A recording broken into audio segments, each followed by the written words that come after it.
et je vais intervenir sur la notion de travail. Donc le travail gratuit, travail du consommateur, travail contributif, les nouvelles créations de valeur.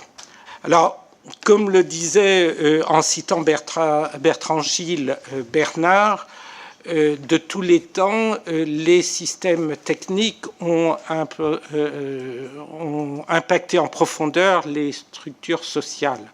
On s'aperçoit que depuis le XVIIIe siècle, il y a une réduction massive de la paysannerie, c'est-à-dire la mécanisation dans la paysannerie a supprimé des emplois, du travail, que à la deuxième moitié du XXe siècle, on assiste à une réduction massive de l'emploi ouvrier, qui a été en majorité compensée par des embauches dans les services, et maintenant c'est les services qui se déparent de ces emplois. Par exemple, les banques sont en train de fermer leurs agences parce qu'on n'a plus besoin d'agences, puisque chacun des internautes et des détenteurs de comptes est capable de faire le travail lui-même sur Internet d'un employé de banque.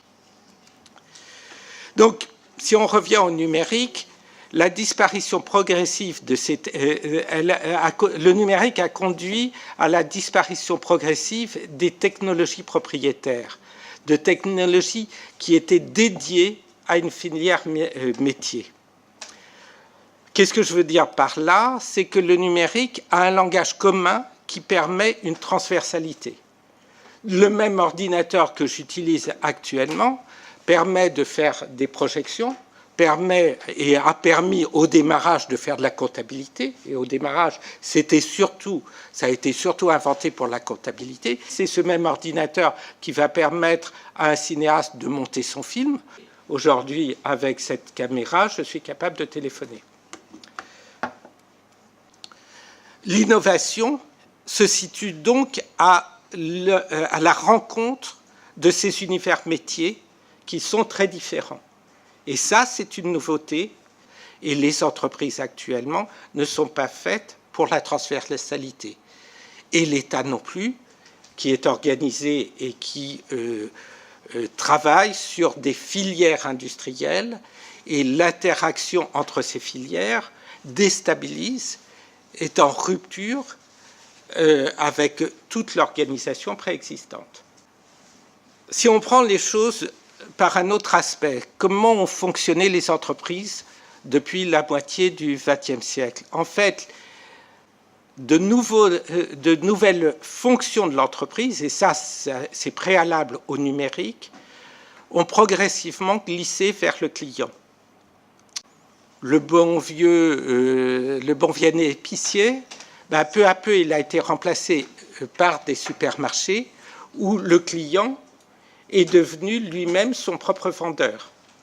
Et tout ça, on est dans une progression, maintenant on est son propre caissier.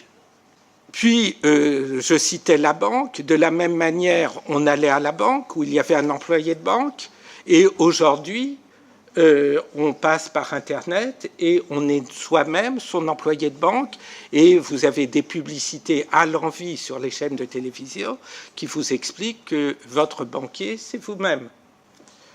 Si on regarde maintenant les services, Uber, Airbnb ou autres, on s'aperçoit qu'on a deux utilisateurs de ces plateformes, deux clients de ces plateformes.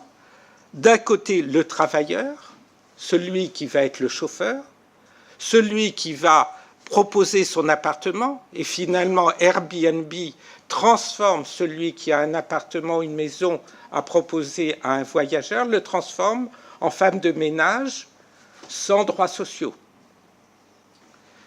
Et de l'autre côté, il y a celui qui va occuper. Donc, on a une chaîne de valeur biface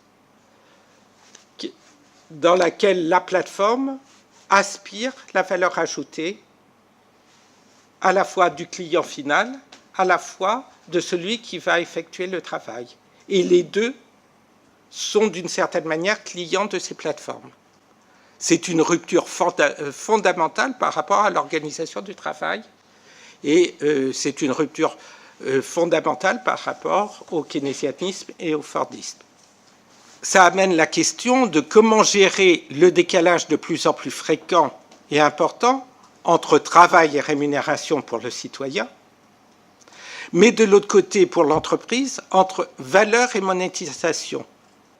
Et ça, les entreprises traditionnelles ne sont pas adaptées à la compréhension de ces modèles. Dans l'écosystème d'une entreprise telle que Orange, chaque fois qu'il y a un service qui est mis en place, il doit être monétisé et il doit avoir son business plan. La monétisation de Google repose, elle, sur la publicité ou sur du colportage et sur les liens sponsorisés, sur la vente de mots. Et du coup, et puis sur les datas que vous laissez chez eux et l'analyse de ces datas. Du coup, Android, qui est leur système d'exploitation, va être donné à tous les fabricants de matériel et à la limite Google, la situation la plus favorable serait que ces appareils vous soient donnés et soient donnés à l'ensemble des citoyens. Et donc, on s'aperçoit que ces écosystèmes sont en permanente expansion et qu'il y a 1 ou 2 points de monétisation dans ces écosystèmes et qu'en dehors de ces 2 ou 3 points de monétisation, ce qui est important pour cet écosystème, c'est de créer de la valeur commune pour l'utilisateur et l'entreprise. Mais cette valeur n'est pas monétisée. Donc, comment recréer de la négantropie dans ce monde numérique qui déstabilise complètement l'ancien monde? Il me semble, et il nous semble à Ars Industrialiste, que la première chose, c'est de réfléchir à créer un nouveau contrat social qui permette un nouveau partage de la richesse. Ce nouveau contrat social pourrait s'organiser dans une transition, parce qu'il est absolument impossible de l'écrire ou de le définir parfaitement aujourd'hui, autour du modèle des intermittents du spectacle. Parmi les intermittents du spectacle, c'est un secteur où il n'y a pas eu de prolétarisation. Et on le constate, et il est totalement naturel, puisque les intermittents du spectacle est la population qui utilise le plus la formation permanente. Et donc, c'est autour de ce modèle qu'il nous semble important de construire la nouvelle organisation du travail. Donc, c'est vraiment autour de ça qu'on est en train de réfléchir le revenu contributif.